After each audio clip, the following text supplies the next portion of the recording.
Iran ने अपना nuclear programme बाज़ाब्ता दोबारा शुरू करने का ऐलान कर दिया है।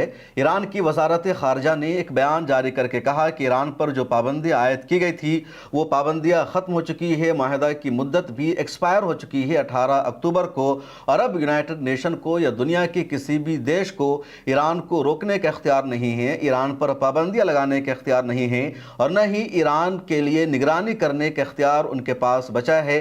अब ईरान अपना न्यूक्लियर प्रोग्राम बाज़ाब्ता मुकम्मल आज़ादी के साथ दोबारा शुरू करेगा और अक़वाम मुत्तहिदा को कोई हक़ हासिल नहीं रह गया है। साल 2015 में ईरान और दुनिया के 6 बड़े देशों के बीच में एक माहिदा हुआ था जिसको ज्वाइंट कंप्रिहेंसिव प्लान एक्शन कहा जाता है। उस माहिदे में बात शामिल थी कि ईरान का जो न्यूक्लियर प्रोग्राम है बाज़ाब्ता उसकी निगरानी की जाएगी। IAEA की जो टीम है, उसका जो डेलीगेशन है, वो बाज़ाब्ता उसका जायज़ा लेगा और ईरान के न्यूक्लियर प्रोग्राम का जो यूरेनियम है उसको 3.67 तक ही बढ़ने दिया जाएगा, वहीं तक महदूद किया जाएगा, उससे आगे नहीं बढ़ने दिया जाएगा। इस माहिदे के बदले में ईरान पर आयद बहुत सारी पाबंदियों को हटा भी लिया गया था। इस माहिदे में दुनिया के जो 6 बड़े बड़े ममालिक शामिल थे उसमें ईरान के साथ था अमेरिका, इंग्लैंड, फ्रांस, रूस, चीन और जर्मनी। 2015 में यह माहिदा हुआ था और इस माहिदे को JCPOA कहा जाता है, यानी joint comprehensive plan of action, और इसमें ईरान पर लगी हुई बहुत सारी पाबंदियों को हटा लिया गया था। साल 2018 में अमेरिकी सदर डोनाल्ड ट्रंप ने कहा कि ये जो एग्रीमेंट है, ये जो माहिदा है, अमेरिका के लिए बहुत बुरा है। ईरान तरक्की कर रहा है, ईरान पर कोई सेक्शन नहीं है, वहाँ की इकनॉमी अच्छी हो रही है, वहाँ के तेलों को दुनिया के दूसरे ममालिक खरीद रहे हैं, ईरान का रिश्ता कई देशों से बेहतर हो रहा है और ये अमेरिका बर्दाश्त नहीं कर सकता। अमेरिका के लिए बुरा माहिदा है। चुनांचे अमेरिका अकेले इस माहिदे से अलग हो गया और उसने दोबारा ईरान पर सेक्शन लगा दिया, पाबंदी लगा दी, लेकिन इस माहिदे में जो दूसरे ममालिक थे वो ममालिक बरकरार रहे, उन्होंने इस माहिदे को ख़त्म नहीं किया।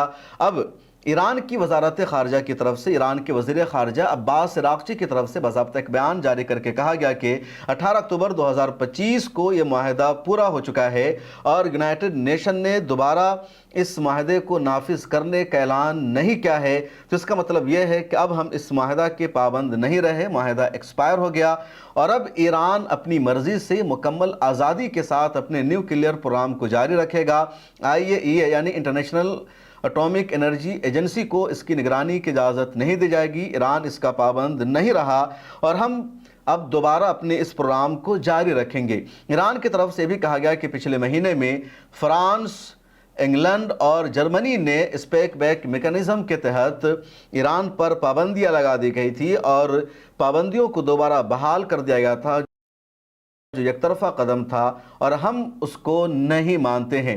अब ईरान का ये जो ऐलान है यकीनी तौर पर अमेरिका के लिए एक बड़ा ख़तरा है, क्योंकि ईरान की तरफ से लगातार दावा किया गया कि वो एक एटमी ताकत बन चुका है, उसका जो यूरेनियम है इतना करीब पहुंच चुका है जो एटम बम बनाने की सलाहियत के लिए काफ़ी होता है। और जून में जब लड़ाई हुई और अमेरिका ने आकर हमला कर दिया और अमेरिका ने दावा किया कि उसने उसके न्यूक्लियर साइट्स को तबाह कर दिया है, एटमी बम बनाने की जो सलाहियत और ताकत थी वो अब ईरान के पास नहीं बची। तो अमेरिका की एजेंसीज़ ने, तंजीमों ने रिपोर्ट पेश किया और कहा कि अमेरिका के हमले में ईरान का कुछ भी नुकसान नहीं हो सका। अमेरिका के जंगी जहाज़ों ने, B-2 बम्बार ने वहां जाकर ज़रूर बमबारी की, निशाना बनाया, लेकिन ईरान का ज़्यादा कुछ नुकसान नहीं हो सका। ईरान ने अपने यूरेनियम को पहले ही कहीं और शिफ्ट कर दिया था और अब दोबारा ईरान एटम बम बनाने की सलाहियत रखता है और ईरान की यही वो ताकत है, यही वो खूबी है जिसकी वजह से वो न तो अमेरिका के सामने झुक रहा है, न इज़राइल के सामने झुक रहा है।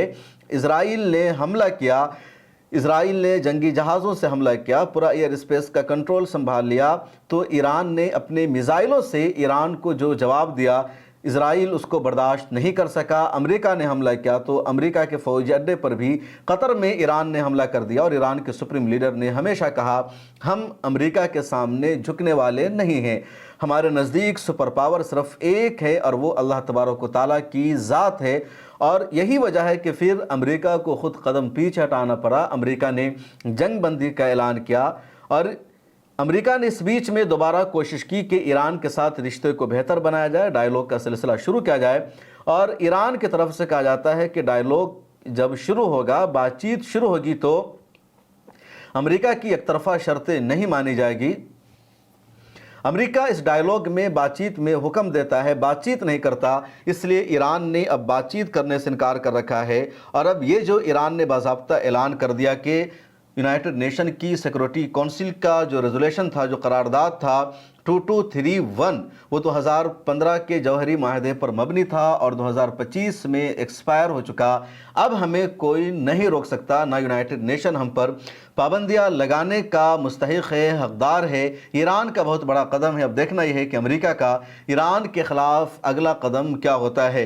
इधर इजराइल में भी इस बात पर लगातार बहस हो रही है कि 12 दिनों की जंग में इजराइल और अमेरिका मिलकर भी ईरान के ख़िलाफ़ किसी हदफ में कामयाब नहीं हो सके। अमेरिका और इजराइल का असल एजेंडा यह था कि ईरान की आवाम को सड़कों पर लाना, उनमें बगावत पैदा करना और ईरान की जो मौजूदा क़यादत है उनके ख़िलाफ़ उनमें एक तरह से तहरीक को पैदा करना और वो तमाम लोग इस ईरान के मौजूदा इस्लामी निज़ाम को ख़त्म करके एक नई हुकूमत को बहाल करे ताकि उनका इजराइल के साथ रिश्ता बेहतर हो, अमेरिका के साथ बेहतर हो और इजराइल के लिए कोई थ्रेट ना हो। इसके अलावा ख़ित्ते में जो कई जगहों से इजराइल को ख़तरा है वो ख़तरा इजराइल के लिए ना रहे। लेकिन अमेरिका और इजराइल दोनों मिलकर भी इस मिशन में कामयाब नहीं हो सके, बल्कि अवाम ने जिस तरह सड़कों पर उतर कर अपने सुप्रीम लीडर को, वहाँ की मौजूदा इस्लामी हुकूमत को सपोर्ट किया, वो इजराइल के लिए बहुत बड़ा सदमा था, अमेरिका के लिए भी बहुत बड़ा सदमा था और इन दोनों को अपने मिशन में कहीं भी ज़र्रा बराबर कामयाबी नहीं मिल सकी। इस वीडियो में इतना ही, मुझे दीजिए इजाज़त और इस चैनल को, पब्लिक फेस को सब्सक्राइब कर लीजिए। फिर मुलाकात होगी। अल्लाह हाफिज़।